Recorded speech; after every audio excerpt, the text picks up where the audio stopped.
Morning everyone, happy Friday. This is our official Pride podcast channel and here with me Freddy Lopez, our vice president. How are you doing today? I'm doing well. How are you, Mel? Well, it's been a week. It has. Yeah. This thing on? Yeah. I have some stories for you.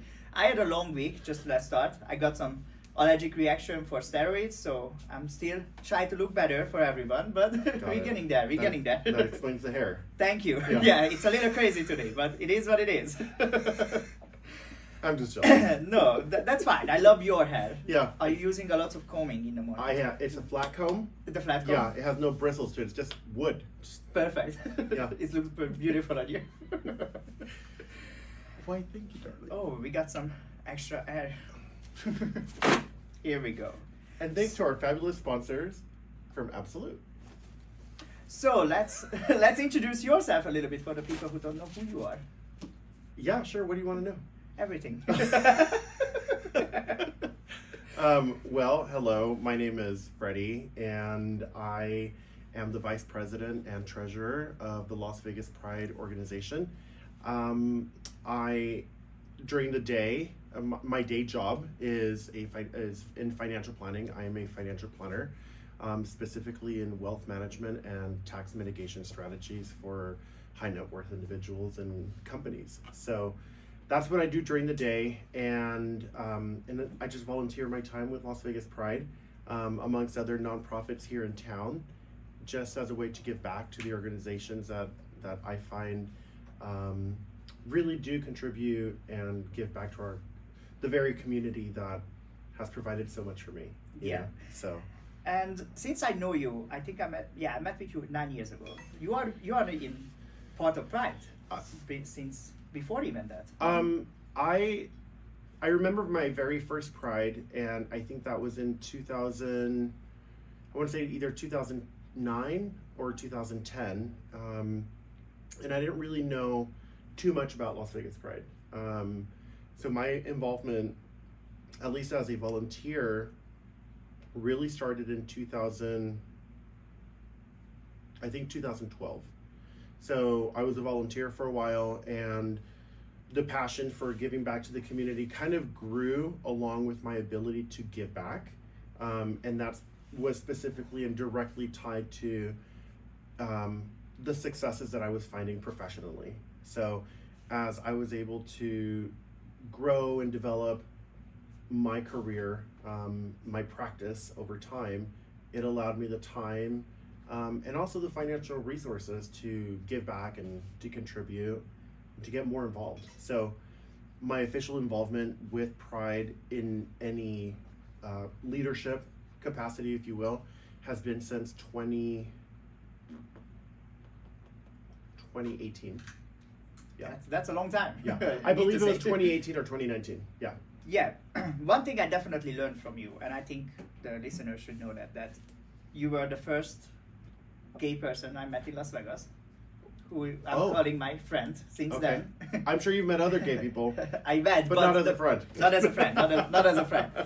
And you taught me this last 9 years, a valuable lesson that how can I be proudly gay and open about my sexuality, but in the same time being a really good worker, still putting my job in front of everything. And balancing these two, it can be really challenging for lots of people. Yeah. It was for me too in the beginning, because I thought that my personality, it's all I need to be about, I'm gay, once I came out. And sometimes you need to recognize that it's not as easy to do that. And there are some work environments when it's not, that shouldn't be your main focus to put it out in first. Right. That's your own personal struggles, we can put it this way.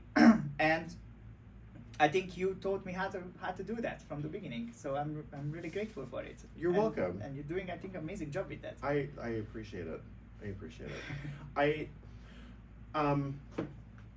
think that it's important to make note that all of our own individual and lived experiences are going to be different from one person to another.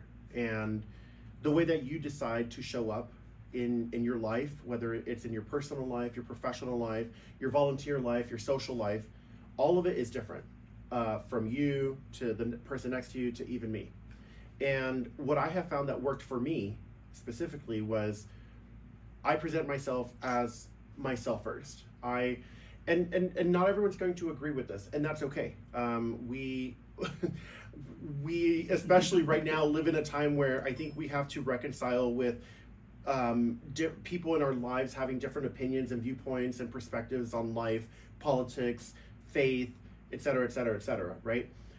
And we have to be okay with some of it, as long as it's not directly violating or attacking us as individuals in our own individual rights, whether they're our legal rights, our moral or ethical rights, right? Yeah.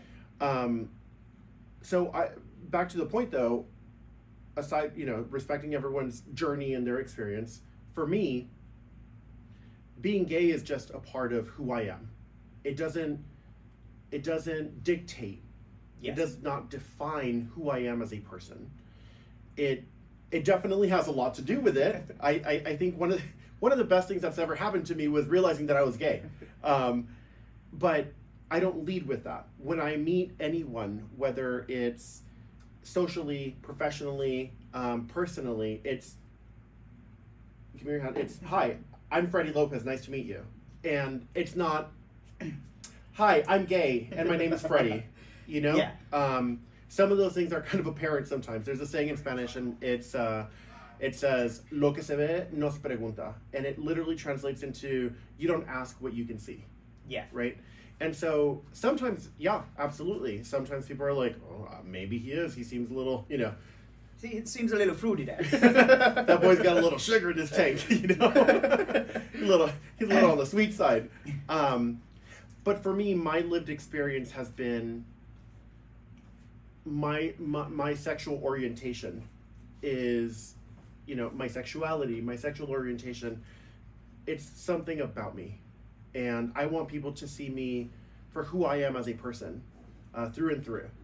And part of that entire personhood is the fact that I'm gay. And so I appreciate you bringing that up. I know that it is different for a lot of people. And I think different communities, not just within our own community, but different communities code switch as well. Yes. Right? To fit in, to assimilate, to reduce friction in environments, for less conflict, right? I think it's just a way for us to code switch, and how we do it is different for everyone. So I know that your experience is going to be different than mine, and it has been. And that's just kind of the beauty of who we are as a community, as people, but also just trying to navigate the best course for our own lives. Yeah, and it can be difficult for sure. I can still see it when I'm in the college campus of UNLV, that the younger generation of everybody who is under the umbrella, they do struggle to find that path, because finally some of them got free from the family, so they are, sure, if I can say this way, overly gay, like that's their whole personalities. And I think finding that balance, it could be really difficult for lots of young people to finally get to that level where you feel comfortable about yourself and your sexuality, but you know that this is not the full of my life. Right. I have other things going on too. Well, I mean, I think separate to just sexuality altogether, right? We don't really know who we are as people, That's even true. through college. I mean, college is such an experimental time for all of us, right? And I make a joke amongst friends, really, sometimes some family because they get it, but I now say, I didn't know that I was strictly dickly until halfway through college, and so I think in college we are learning who we are, and college isn't for everyone, but I think one of the plus sides to it, one of the benefits, at least that I've experienced, is that I challenge myself to change my perspective or look at things from a different perspective, to grow and broaden my horizons, right? Not saying that you can't do that outside of college. This is, again, just my lived experience. That's where I was able to do it. That's where I chose to do it. I know that you can't do that anywhere else, in any other trade, any other academic endeavor, however you go about it. But for me, it was done through college. And at the university, I thought, well, let me let me chase this potential major and that potential major, and I have an interest in this course, and I have an interest in that art. And so what should have taken me, my plan was 3.5 years, graduate one semester early. So what should have taken me 3.5 actually took me 6, for various reasons. One, pledging a fraternity, that I lost a semester there. But really, I tried so much in college. So many classes, so many majors. I changed my major, I think five times until I landed on the 6th one, and that was finance. And I knew that within the College of Business, finance was exactly where I wanted to be. But it took a long time to get there. So all of that being said, I think that in college, you are learning who you are. Again, and I have to say this because I know people will hear this and think, well, I didn't go to college, and that can't, I get it. For me, again, my lived experience was, that's where I figured out who I was. I brought into my horizons, my perspectives were changed. So they grew in one area, shrank in others. Like, I started realizing who I was in college, but I wasn't done. I don't feel that I am even remotely I don't think I was even then half of who I am now. Yeah. Because we grow and we develop and we adapt over time. And so to those young people that feel that their sexuality or their identity or their orientation or however they choose to present themselves to the world in the skin that they feel most comfortable in, whether it's, again, sexual identity, gender identity, nonconformity, orientation, however you choose to present yourself to the world, that's okay, and that's fine. So as long as you recognize that you are not beholden to that for the rest of your life, because who you are now can change, and more than likely will change. And so, yes, you're right. A lot of people do feel like that's how they have to present themselves. And you know what? There's a lot of different factors that go into that. It could be it's their only way of finding love and acceptance, care and compassion, freedom to be who they are, the flexibility to love as they choose. Because maybe they didn't have that outside of that school environment, outside of this now liberated environment. So go for it. What do you have to lose? So as long as you recognize that that is a part of you, it doesn't define who you are. And that will likely over time change as you change as a person. Not saying it's for the right or for the better or worse. I'm just saying in general, we adapt and we grow and we change over time. So anyway. No. That was a lot. No, that was beautiful. I need to put it there. And yeah, the only thing I can add to that one, that I think when you are in that 19, 20, 21, even when you are 25, I'm 28 and I'm still figuring out things. Kids and younger generation need to understand that it's okay not to know what you want to do. It's okay not to be 100% sure about yourself. Mm-hmm. Eventually you're gonna find your path. Mm-hmm. And just once you feel comfortable with that path, just stuck with it. Even if it's sexuality, even if it's work related, whatever, it's okay to change whenever you're ready. Mm-hmm. And just do what you want to do. Like, let yourself experience different situations, and once you know that that's the best course for you, then go for it. Right. And that's what I did.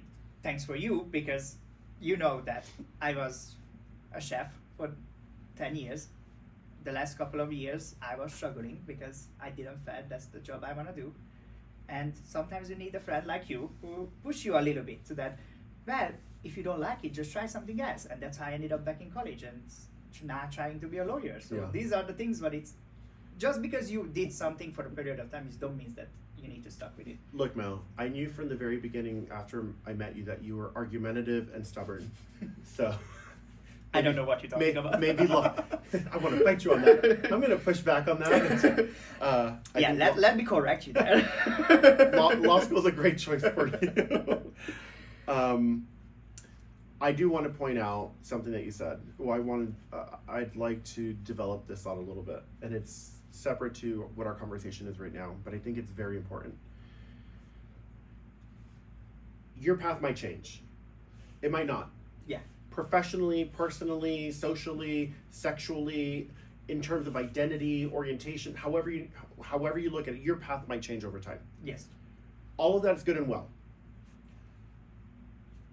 I think that the simple fact that we're having this podcast now, the fact that we both are rocking these t-shirts for an organization that we volunteer with. We're all volunteers. A lot of people don't know that. Just to be clear. We're not paid. Nobody here. It's a labor of love.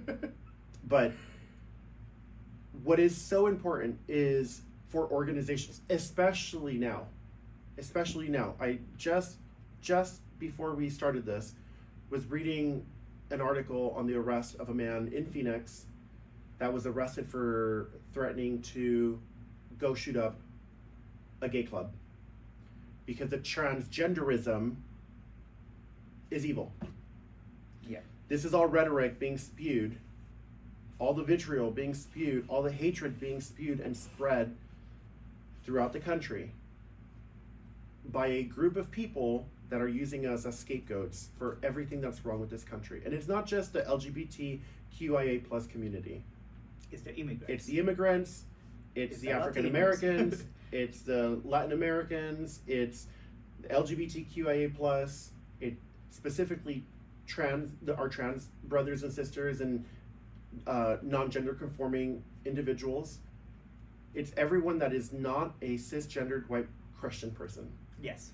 And I'm not saying that it's everyone is saying that that's who the problem is, but enough people within that inner circle on that side of the fence are making us out to be the culprits.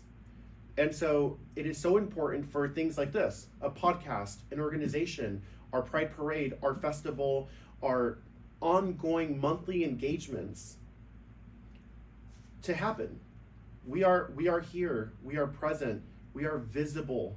We created a platform and a space for people to feel safe in, for people to come to and feel that they can express themselves and to be their true authentic selves without the fear of repercussion from employment, from social or societal pressures and factors, from not being, from rejection, from being told that they're whatever those people with the pitchforks and the signs outside of all the parades are saying, right? So yes, all of that can change. Who you are, who you think you are, how you feel, who you're attracted to, how you identify, all of that can change.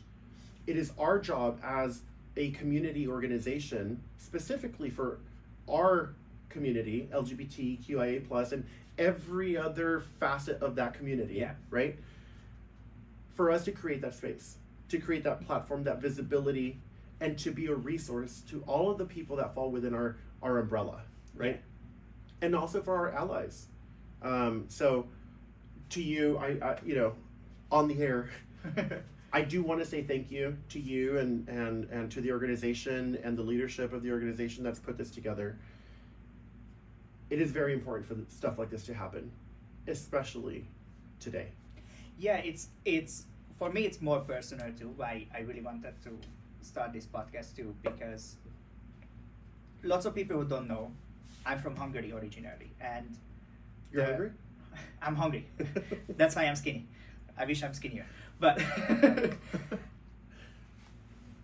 in my home country where I'm born, the LGBTQIA+ rights are almost non-existing, and I felt like if I have an opportunity to put together a podcast like this and talk about issues, especially in the current political era that we're living through, it's felt me that should be my job, because in what the current administration is proposing and doing with anybody who's under our umbrella, that's already been done in Hungary. These are already enacted laws. We are not able to marry. We are not recognized as a family. The Hungarian constitution say that only a woman and a man can have a family. That's the definition of a family. So this changing the constitution are outlawed us in every way it's possible. The police are not helping, so if you are there and you got attacked, it's your fault. It's a blaming the victim versions. And they did try to pass some laws that gay people is just like pedophiles last time. So these things are happening around the world, and I know we are here in America, but if we not open our eyes to situations, what's happening all around the world, we can be blind about it. These rights are not inherent rights, what we have. We fought for it for years and years. And where we are, it's not set in stones.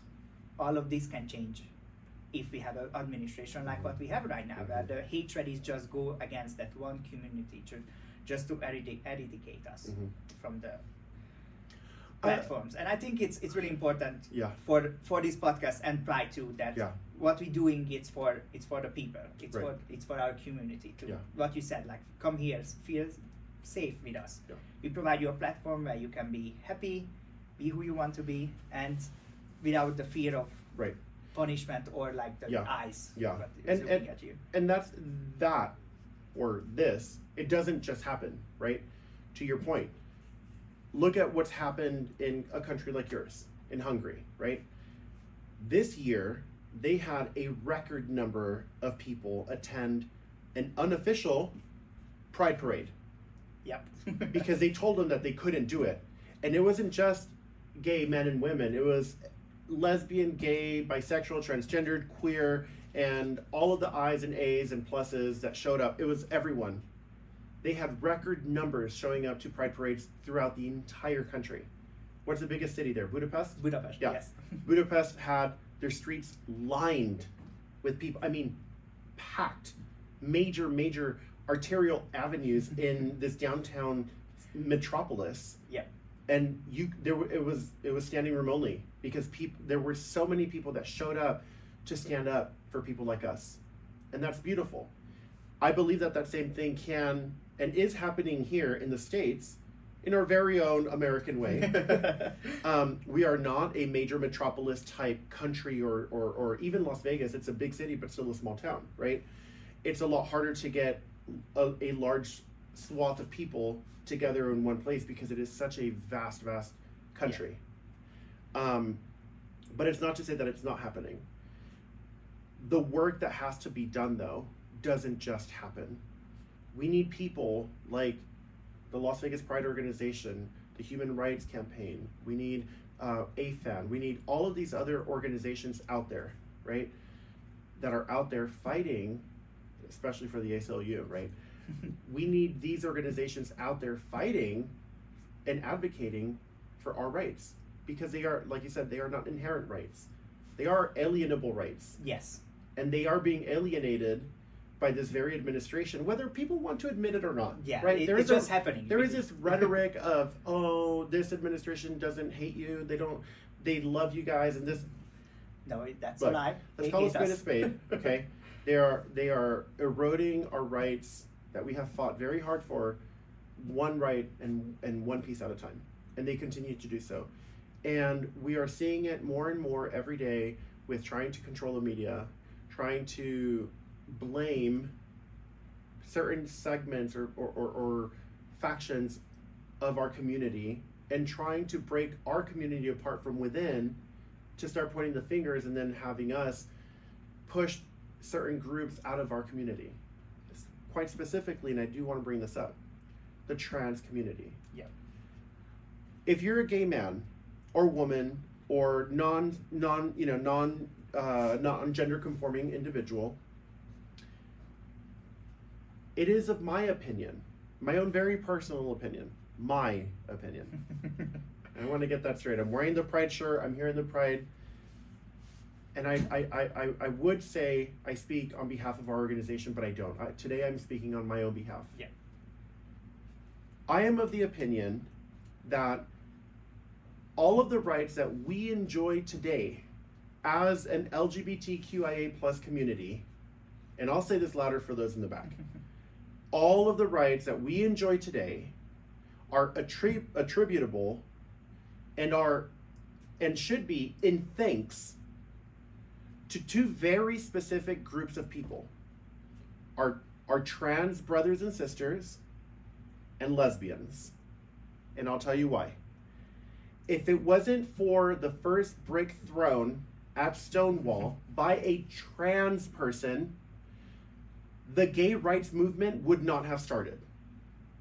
And that gay rights movement, and here I am calling it the gay rights movement. Yes, it's an overarching theme of who we are and the movement that happened, but it is the LGBTQIA plus movement that started there. So I do want to throw this out there. Pop quiz. Who was the first person, who was a trans person that threw the brick at Stonewall and began the gay rights movement as we know it today? Leave your answers down below in the comments. We're gonna check it for sure. Yeah. So right after that, subsequent to that, and not immediately, right? But then we had the AIDS epidemic. Who were the people that were showing up to care for the thousands of gay men that were dying from AIDS? When doctors and nurses and medical professionals would not touch a gay person because they had AIDS and they could contract it. And they were leaving them there to die. Who were the nurses? Who were the medical professionals, the caretakers, the family members? Who were the ones showing up for us gay men? Lesbians. It was the lesbian community that showed up for us. So when you hear things, this overarching rhetoric in this manosphere that's happening right now, right? Or this wannabe tough manosphere that's going on right now. When you hear all of the things about trans people this, and the transgenderism is evil and I have to shoot up this club, or we're gonna name transgenderism as a terrorist threat, and we're gonna go after anyone that we. When you hear all of this craziness, because that's what it is, it's craziness. You and me and everyone that falls within our community and outside of it that stands with us, we need to say, we are not going to take that, because if you start breaking apart our community and segmenting it out like that, yeah, and you are causing us to have this internal conflict with one another, that's how they win. And for that, I just have a fast comment to that. Yes. For the well, it was more of a protest than a parade. What happened in Hungary this summer for the Pride? Yeah, you're right. For that, what I wanted to say, exactly what you say there, we have a really famous artist in Hungary who is gay, a theater actor, and he said it perfectly. We cannot win this fight if we do it alone. We need to do it united, right. Unitedly, the whole organization. Yeah. Because what happened this summer?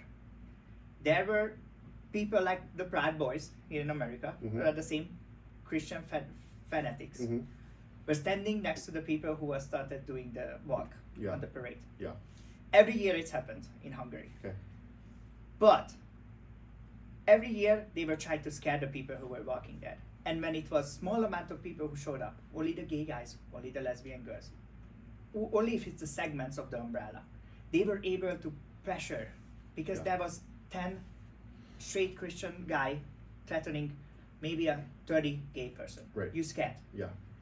But he said that this year there was this 20 Christian nationalists standing there, looking at the 200,000 people joined together, all of our allies, friends, everybody under the umbrella. Right. And once they saw that crowd, they left without even saying something, because that's what we need. Yes. If we are unitedly stand up against this type of hatred and rhetoric, what comes against us, against our brothers and sisters in the trans community, in the non-gender affirmed community, if we are unitedly stand up with them, we have more people than they have. Yeah. Those are just a couple of 10, 20, maybe let's say 1,000 people with a big mouth, right, screaming in a, how do you call it? A megaphone. Megaphone. That's the word I'm looking for. Screaming in a megaphone, so their voice can be loud. But when there is hundreds of thousands of people on the other side, our voice are louder. Yeah, and I mean, there's an old saying: if you want to go far, go alone. Oh, no, sorry. If you want to go fast, go alone. If you want to go far, go with someone. Yes. Right? It's the same concept. All of this to say that I gave all of this to say two things. One, this infighting that we have within our own community. People saying that the LGB needs to divorce from the TQIA plus because one is a sexuality, one's a sexual orientation, and all the others are an identity crisis and need psychological help and this and that, right? Don't forget that those people that fought for us and that continue to fight for us and themselves, right? They never stop to think about what it is about you that they feel they need to protect and fight for and protect. They just did it because it was the right thing to do. You see a marginalized community or group of people, what do? You fight for what's right. You fight for their non-inherent but alienable rights that we need to fight for. Yeah. And they fought for them, for themselves and for us. So when these people say that these segments or parts of our community do not belong, you're wrong. There is enough room and space and time and respect for every single one of us. There is no amount of respect that is going to reach the limit to how much respect there is in the world, right? If you don't like something about transgenderism, don't be trans. Exactly. That's all. It's the same argument that we have as gay men and women, right? With lawmakers. You don't want to be gay married? Guess what? Don't go get gay married. You don't want abortion? Don't get an abortion. Right. Leave people to be who they are. If you are a gay man and you don't agree with the trans movement or or trans rights or trans identities, or you don't like what the kink communities are into, guess what? Don't do it. Don't be a part of it. That does not preclude you from respecting people. The same way that we are out there fighting for the non-marginalized communities to respect us and to give us our time and our place and our day in court for our own rights and our own right to exist and to exist freely and openly. If you don't like it, guess what? It's not for you. That's okay. It doesn't mean that you cannot respect that other community. It also doesn't mean that we have to be separate, because that's what they want. And it also doesn't mean that we can't fight for them while fighting for our own rights too. Yeah. They are not mutually exclusive, and actually they are almost mutually inclusive of one another, because as one oppressed and marginalized group, you can fight for yourself and for another oppressed and marginalized group simply by the overlying theme of don't oppress and don't marginalize groups of people that you don't agree with. Exactly. So how are you going to say that and then do it to a group within your own community? Yeah. So there is no time or space or place for that within our own community, and if it is, you really need to check yourself. Yeah. Sorry, that's... No, I really appreciate your passion about this. That's where I'm at. Because we already bring it up, I wanted to bring up the fact that we all know that where these attacks coming from. Like, these attacks against us, it's usually start from a Christian nationalism movement. And one thing I know about you, and I want you to talk about it, because I think lots of people should understand that Freddy is a deeply devoted Christian person, and you still can be openly gay. Yeah. And love yourself and love your faith.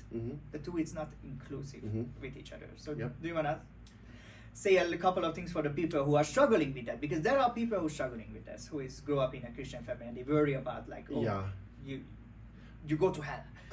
The rhetoric. I think that you've known this about me. I am not a man of very few words.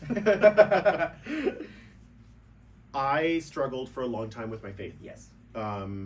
Growing up, I went to Catholic school, and elementary school, middle school, and then high school, I was able to go, my parents gave me a choice, and they said, you either go to Catholic high school, or you pick some, like a vocational or a technical or like an advanced type school.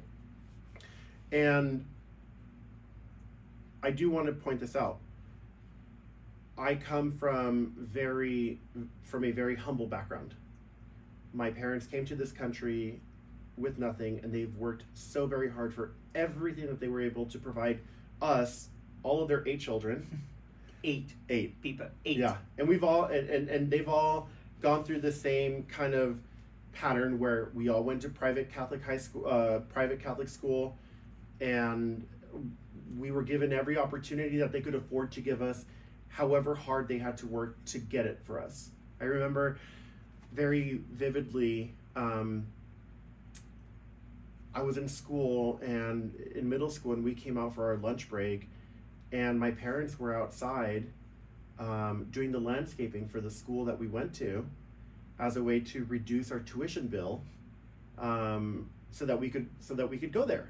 So when I say that I went to private Catholic school, it sometimes gives the air of we were well-to-do, or my parents were just more laissez-faire about the happenings in our lives or whatnot, because, well, you know, rich kid problems or something. Not the case at all.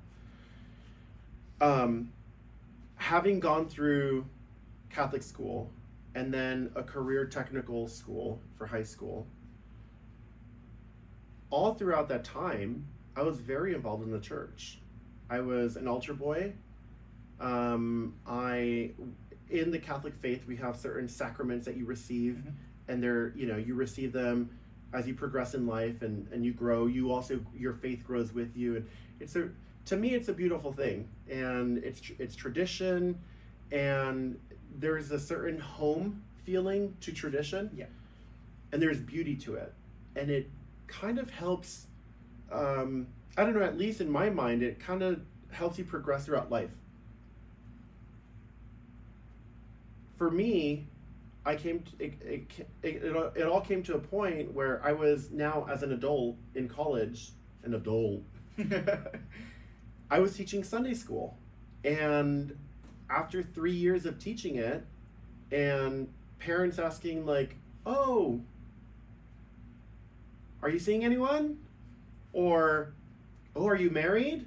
Or, "Oh, you're the teacher so-and-so, I have a friend I want you to meet. You teach my kid in Sunday school. Are you single? Because if not, I have someone I want you to meet. She's really nice." I don't want to meet your girlfriend. So I started finding this internal conflict of, damn, here I am teaching Sunday school because call it what you will, I've been indoctrinated. Yes. I see it as I grew up in the church. I grew up in my faith, and I still hold on to it very dearly. I don't wear it as a badge of honor, it's just something that is taking me time to come to terms with, but I hold it within, right? I stopped Sunday school. I stopped teaching. I stopped going to church. And that went on for about 2 years. And it was at this cathedral I moved to Texas for a while, and there was a cathedral that I went to. When I moved to Texas, the town that I was in, I was trying out all the different churches, because I knew that, I was out there alone. I had no friends, no family. I went out there for work. I needed to work there. The way the economy was, I had just graduated. I literally could not find anything, and they were the first people to call, and I left. So in Texas, I tried all these different churches, and finally I found the one that I felt was home. And it just so happened. No, the second one.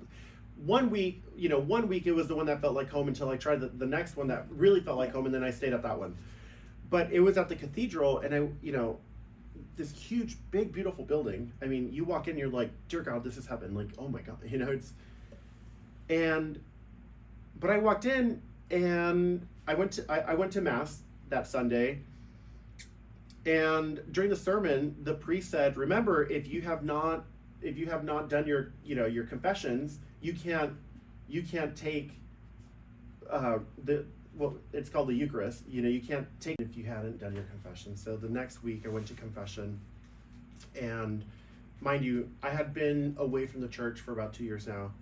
And when I met with this priest, I was used to doing confessions in the confessional, which is like a dark room, and it has a little window, you know what you see in the movies, and they open the window and it's like this netted window, so you can't see each other anyway. You can't see the priest can't see you. This time it was on a prayer bench, and I was sitting right in front of the priest, and he was it was this, and I was like, oh damn it, you know? And so I bore my soul. I confessed everything that I thought I was doing that was, you know, I'd been talking shit about people. I'd you know, I've been greedy. Gluttonous and this and that, and I've had sex outside of marriage and all the things, right? And then he was like, okay, like, sure, yeah. And then he's like, what's really on your mind? I sensed some hesitation. And I finally told him, and I said, you know, I'm really struggling. This is the first time I've really done this in years now, and here's why. I'm a gay man, and I am having trouble reconciling my own identity, my own sexuality with the church's teachings. And the long and short of it is, he told me, and I was unaware of this, that the church's views were shifting. It's not perfect, what entity is. But he did, you know, the way he made me feel welcome and at home again was a beautiful thing. And basically what he said was that I still and always will be a child of God, a member of our church. I was baptized and took communion and confirmed into our faith. You know, I'd done these sacraments that I still to this day believe in and are important to me. And he basically said, you're good. I won't get into the specifics because it was a long conversation. But ever since then, it's been a lot easier for me to be active with my faith. Yeah. With my church, specifically. Now, do I go to Mass every Sunday? No. I'm right? But what I have learned is the following. My faith, and I'd like to invite anyone who struggles with their faith and reconciling their faith with their sexuality. For me, it has become a matter of my relationship with God, Sky Daddy, or Mommy, or Sky Them, or whatever, right? But for me, my faith has become it's become more about my relationship with God. Yeah. And fate and the universe and all the energy out there, right? Yeah.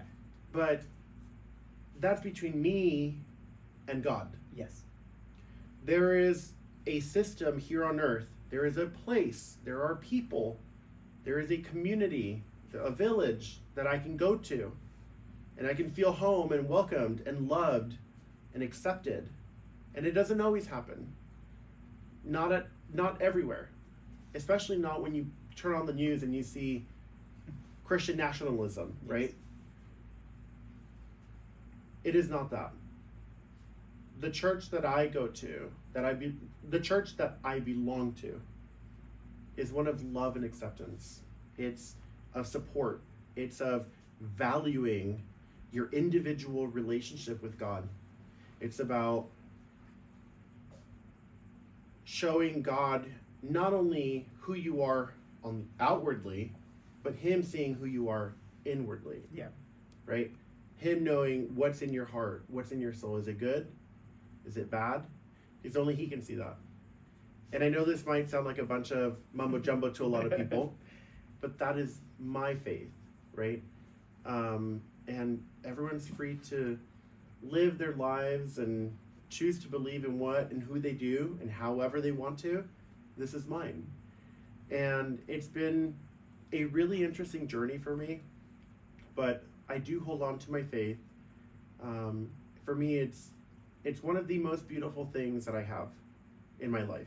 separate to my family. You know, it goes, for me, it's God and family, for God first, and then family, and everything else after that. Yeah. Probably my dog after that. You know. So I don't know. It was hard for a while, and seeing what is happening in this country for the sake of Christianism, yeah, or national, you know, Christian nationalism. That is not what Christianity stands for. That is not who us Christian people are. A believer in a faith started by Christ, yeah. right? And we follow his teachings, whether it's, you know, whether it's you're Catholic or you're Christian or Jehovah's or what, Baptist or Pentecostal or whatever. If you are a Christian and you truly are following his teachings, it's kind of contrary to what we're seeing in these Christian nationalist groups, right? So when I see those things happening and I see these laws being enacted or regulations being placed on people based on Christian values, it's like, hey, if you want to live your life, again, yeah. If you want to live your life that way, go for it. Don't impose your beliefs on me. Yeah. Don't impose your beliefs on laws, because at the end of the day, we are not, and we never were, and we were not founded as a Christian nation. No, we did We not. are a nation of people with a lot of Christians, right? More so today, I think, than ever. But we are a nation of people. We are not a Christian nation. We are a nation of people where a lot of people happen to be Christian, yeah. but we are not a Christian nation. And I'm not saying pull all faith and all of the good things that can come from faith out of society. I'm not saying that at all. Live your truth as you see fit. So as long as you are not imposing or violating anyone else's rights or their freedoms or their own right to live their lives. Yeah, and that's when it's come to the basic principles of this country founded on, like the freedom of religion, mm-hmm. our constitutional right. It allows us to not have a faith. It's not right. That sentence there allows people to believe what they want to believe, but it allows us to not even have a faith if we want to not have. We want to believe nothing. Yeah. Then it's in our right. In right. these fundamental rights in this country. Yeah.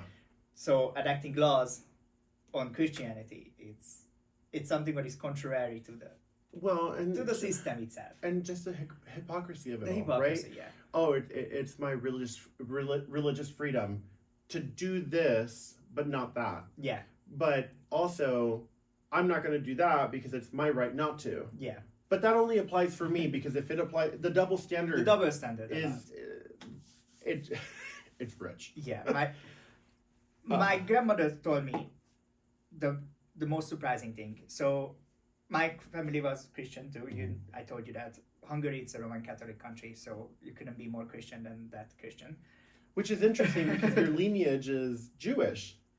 I had some Jewish, yes, okay. in my family. But my grandmother's side, it was more the Roman Catholic. Oh, okay, okay. And I think that for Jewish people, the faith is carried on through the mother's side, right? I think, yeah. Okay.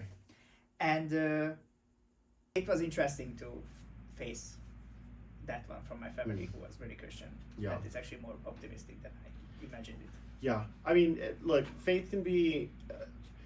You can weaponize faith just like you can weaponize anything, right? Yeah. And so we have to decide as a people, as Christian people, how are we going to use our faith? Are we going to use it for good, or are we going to weaponize it to use it against people?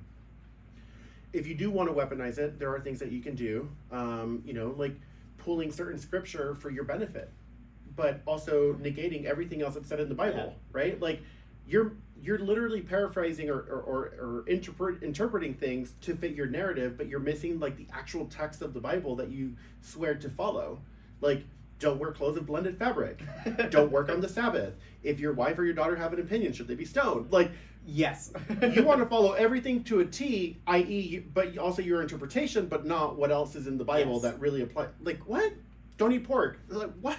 Do you eat bacon? Do you eat ham? So much hypocrisy behind that. And here's the thing. I believe that, and I think a lot of Christians do believe that what's in the Bible is pretty close to the Word of God. However, it's been bastardized over 2,000 plus years by different kings and governments and different men writing and rewriting and rewriting and rewriting the Bible to fit their narrative, Yeah. right? So take it with a grain of salt, not a grain of salt, but use it as a guide. I think so. Definitely make sure that your relationship with God and his teachings are between you and God. Yeah. And also, don't go judging others for judging you, right? Judgment is on them. Judgment between you and God and whatever you believe, that's between you. Yeah. And God, if that's what you believe. Yeah. And if not, That's okay. that's what you don't believe, right? Yeah. Like you're fine. So, like I said, religion can be a really beautiful thing, and But it can be a really dangerous weapon. it can It's be a used really in a- dangerous thing as well if it's weaponized. Yes. And if it's used that way. I like to believe that faith and religion can be beautiful and are beautiful, and there are wonderful traditions and customs. It just makes it worth it, you know? Yeah. And at the end of the day, I believe that my God is going to see what's in my heart and how I've treated people. And if that's enough, then so be it. And if it's not, then so be it. Then so be it. Just live your life the best way you can. Yes. You know, respect one each another. other. And I think the biggest takeaway from that is to treat people with the dignity and respect that they deserve simply for being people. Give one another the grace that we want everyone else to give us simply for existing and trying to be the best versions of ourselves that we can be.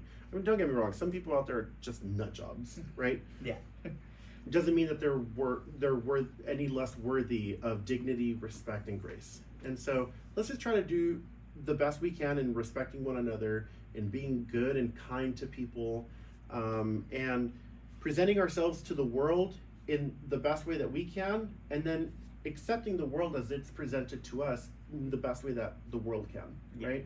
So, Yeah, I think that was beautiful. Thanks. And I think that's all the time we have. I have a couple of announcements just for closing. We are heading into our Pride Festival and Parade pretty soon. How many days? 20 days. 20 days, yeah, 20 days. That was pretty close. We're gonna have the parade on October 10th at night at the Fremont Street area. We have the rave, The Rainbow Rave, on October 11th with 5 DJs featuring Shea Coulee. So At Area 15. Area 15, yes. And the next day we're gonna have a pool party at the Sahara Hotel. So check out our website, lasvegaspride.org. Get your tickets if you want to, and we can't wait to see you guys there. And see you guys next week. All right, thank you. Bye.